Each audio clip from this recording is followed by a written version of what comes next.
नमस्कार मंडळी, स्वागत आहे तुमचं सगळ्यांचं आपल्या लाडक्या युट्यूब चॅनलमध्ये. व्हिडिओतील व्हिडिओ लाईक करा आणि चॅनलला सबस्क्राईब करून सोबतचं बेल नोटिफिकेशन ऑन करा आणि हा व्हिडिओ शेवटपर्यंत नक्की पहा आणि या व्हिडिओला हाईप करायला अजिबात पण विसरू नका. तर नमस्कार मंडळी, तर गौरी, कमळी आणि सोबतच आपल्या राजन ह्या तिघांची देखील भेट होणार. तर एकीकडे मात्र ऋषी आणि अन्नपूर्णा आजींसमोर येणार सगळ्यात मोठं सत्य. तर नक्की काय घडतं चला संपूर्ण अपडेट जाणून घेऊया. त्यासाठी हा व्हिडिओ शेवटपर्यंत नक्की पहा. तुम्ही पाहिलंच असेल मित्रांनो की आपली गौरी आता जिवंत आहे आणि फायनली तिची आणि कमळीची भेट होणारच असते. पण तुम्हाला माहिती आहे का, आपल्या कमळीला हे सत्य माहीत नसतं, पण फायनली आपल्या कमळीला पण हे सत्य समजतं की तिची आई जिवंत आहे म्हणून. पण मित्रांनो, आजपर्यंत तुम्ही एक गोष्ट नोटीस केली असेल की ही कामिनी आजपर्यंत किती थाटामध्ये जगत होती, पण फायनली ही कामिनी देखील आता घाबरून जगायला लागली. आणि या सगळ्या गोष्टीच्या पाठीमागे कोण असेल तर ती फक्त आपली गौरी आहे. कारण की गौरीचा धाकच एवढा असतो की आता कामिनी पूर्णपणे घाबरत असते. कामिनीला वाटत असते की ही गौरी असं काहीतरी करेल जेणेकरून मात्र माझ्या जीवाला काहीतरी इजा होऊ शकते. पण कामिनीला पण असंच वाटत असतं की गौरी जिवंत नाहीये. पण मित्रांनो, ह्या महामूर्ख कामिनीला कोण सांगणार की गौरी येऊनच आता तिचा नाश करून टाकणार आहे ते. तर दुसरीकडे मात्र तुम्हाला माहितीच आहे की आता साईबाबांची जी काही आरती ठेवलेली असते त्यामध्ये मात्र सगळ्यात महत्त्वाची गोष्ट घडणार असते. कारण की तुम्हाला माहितीच आहे का, अन्नपूर्णा आजीने आतापर्यंत एवढं व्रत केले कारण की तिला तिची मोठी नात भेटावी म्हणून आणि तिला तिची मोठी सून देखील भेटावी म्हणून. पण मात्र आजपर्यंत तिला यश आलेलं नसतं. पण मुळात अन्नपूर्णा आजींना हे कुठं माहीत आहे की जी कमळी त्यांच्यासोबत आज एवढे गेले कित्येक दिवस राहते ना, तीच खरी तिची नात आहे ती. पण जाऊ द्या मित्रांनो, आता कहाणीत सगळ्यात मोठा ट्विस्ट येणार आहे.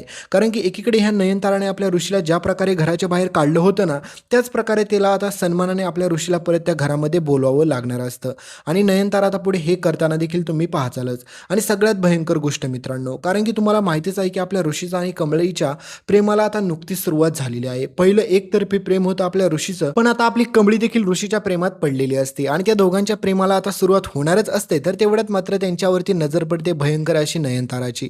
कारण की नयनताराला आधीपासूनच आपली कमळी आवडत नाही आणि इथून पुढे देखील आवडणार नाहीये.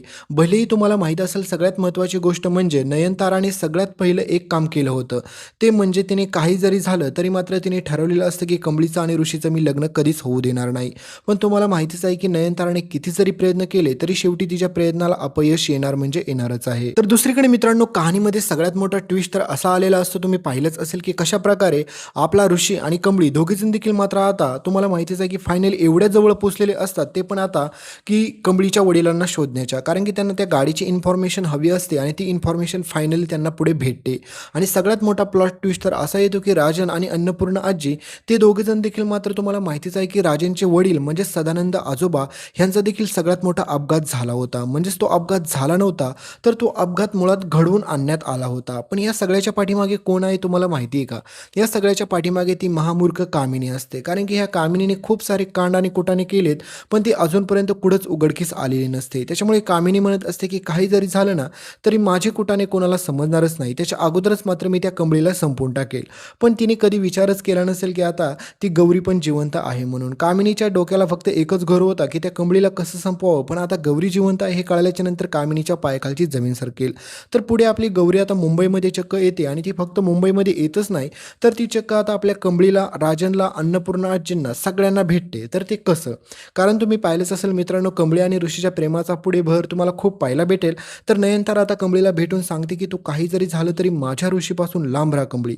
कारण की तू माझ्या ऋषीच्या आजूबाजूला देखील फिरकायचं नाही, तुझा आणि माझ्या ऋषीचा काही संबंध नाहीये. तर आता नयनताराचं हे सगळं बोलणं ऐकल्याच्या नंतर कमळीला देखील वाटते की आता ऋषी सरांना पण हे सांगावं. तर कमळी आता ऋषी सरांना ज्या प्रकारे हे सगळं बोलणं सांगते त्यावेळेस मात्र ऋषी म्हणतो की कमळी, मी लग्न केलं तर फक्त तुझ्यासोबतच करेल, हे मी तुला आधी पण सांगितलं होतं आणि आत्ता पण सेम हेच सांगतोय. त्याच्यामुळे एक गोष्ट लक्षात ठेव, कोणी काय बोललं त्याला मला फरक पडत नाही आणि तुला पण पडला नाही पाहिजे. त्याच्यामुळे आता ऋषीचं टार्गेट फिक्स असतं की तो लग्न करेल तर फक्त कमळीसोबतच. आणि पुढे तुम्हाला इंटरेस्टिंग गोष्ट ही पण पाहायला भेटेल की कमळी आणि ऋषीचं लग्न होताना. पण त्याच्या अगोदर मित्रांनो, गौरीची आणि कमळीची भेट कशी होती? तर मित्रांनो, पुढे आता कमळी आणि ऋषी दोघेजण देखील मात्र त्या गाडीच्या शोधात असते, तुम्हाला माहितीच आहे की. पण त्या फायनल त्या गाडीबद्दलची डिटेल्स आता आपल्या ऋषीला आणि कमळीला भेटते आणि त्या डिटेल्समध्ये सगळ्यात महत्त्वाची गोष्ट ही सापडते, ती म्हणजे आता राजन म्हणजेच महाजनांचा आणि त्या गाडीचा काहीतरी संबंध असतो. म्हणजेच ती गाडी चक्क अन्नपूर्णा आजी म्हणजेच तुम्हाला माहितीच आहे की सदानंद आजोबा यांच्या त्यांच्या नावावरती ती गाडी रजिस्टर असते आणि ती गाडी रजिस्टर असल्यामुळे सगळ्यात पहिले तर कमळीला हा क्लू सापडतो की हे सदानंद महाजन कोण आहेत, कारण की कमळीला पण आजोबांचं खरं नाव माहीत नसतं. तर दुसरीकडे मात्र सगळ्यात मोठा कहाणीत आता असा ट्विस्ट येतो की आपल्या गौरीची आणि कमळीची सगळ्यात मोठी भेट होते. म्हणजेच तुम्हाला माहितीच असेल की आपली गौरी मुंबईमध्ये आली तर आहे खरं, पण तिला मुळात हेच माहीत नसतं की ती कुठे चालली आणि ती नेमकी काय करणार आहे. कारण की थोडक्यात एक गोष्ट अशी समजा की आपल्या गौरीची मेमरी लॉस झालेली असते आणि सगळ्यात महत्त्वाचा ट्विस्ट म्हणजे आपल्या कमळीची आणि गौरीची ज्यावेळेस मात्र भेट होते त्यावेळेस मात्र गौरी मात्र कमळीला ओळखू शकत नसते, पण आपली कमळी गौरीला ओळखते आणि त्याच ठिकाणी कहाणीत सगळ्यात मोठा ट्विस्ट येतो. तर राजन आणि अन्नपूर्णा आजी गेल्या कित्येक वर्ष त्यांच्या मोठ्या नातीला शोधत होते ना, तर फायनली आता त्यांना पण यश येणार आहे.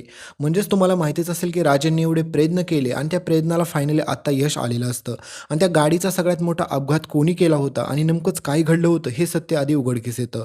म्हणजेच मित्रांनो, तुम्हाला माहीत असेल की ह्या कामिनीने एवढे कुटाणे केलेत की त्या कामिनीचे कुटाणे अजूनपर्यंत कोणासमोर आलेले नसतात, पण आपल्या कमळीच्या ह्या प्रयत्नामुळे ह्या कामिनीचे सगळे काही कुटाणे आता सगळ्यांसमोर आणि सोबतच मात्र ऋषीच्या प्रयत्नामुळे देखील येणार आहेत. पण सगळ्यात महत्त्वाची गोष्ट म्हणजे कमळीला मुळात हे माहीत नसतं की राजन आणि तिचा काय संबंध आहे, तर तोच आता सगळ्यात मोठं सत्य बाहेर उघडकीस येणार. तर पुढे मित्रांनो तुम्हाला पाहायला भेटेल की सगळ्यात महत्त्वाची गोष्ट म्हणजे ज्यावेळेस मात्र आपला ऋषी म्हणतो की कमळीच्या आईला आपण सगळ्यात पहिले तर उपचार केले पाहिजे आणि त्याच्यानंतर त्यांना सगळी काही माहिती विचारली पाहिजे.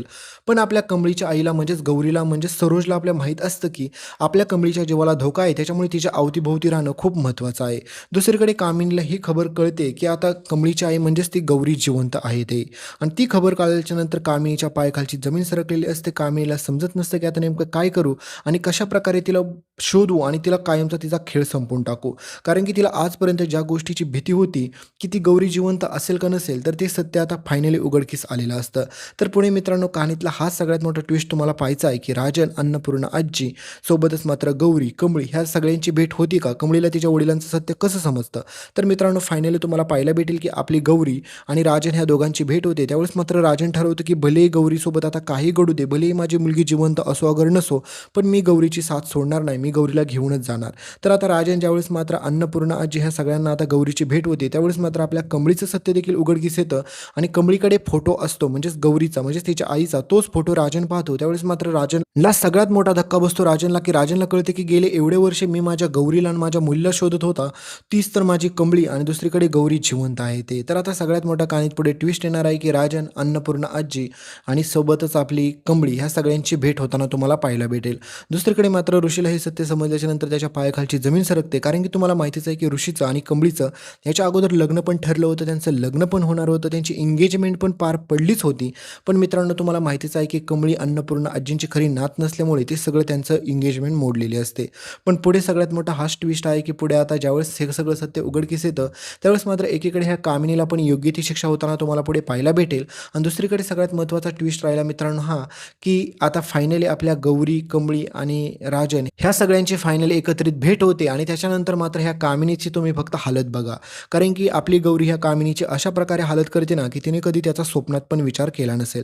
तर हे सगळं तुम्हाला पुढे पाहायलाच भेटणार आहे, त्याच्यामुळे चॅनलला सबस्क्राईब करा, सोबतचं बेल नोटिफिकेशन ऑन करा आणि या व्हिडिओला हाईप करायला विसरू नका आणि व्हिडिओच्या शेवटचं सरप्राईज नक्की पहा. हा तुम्हाला दिसत असेल म्युस्टॅकचा ओशन फेसवॉश, हा तुम्हाला टॅग प्रोडक्टमध्ये दिसत असेल तर त्याच्यावरती क्लिक करा आणि तिथून आवडणारे तुम्हाला कोणते पण प्रोडक्ट तुम्ही खरेदी करू शकता. एकदा चेक नक्की करा.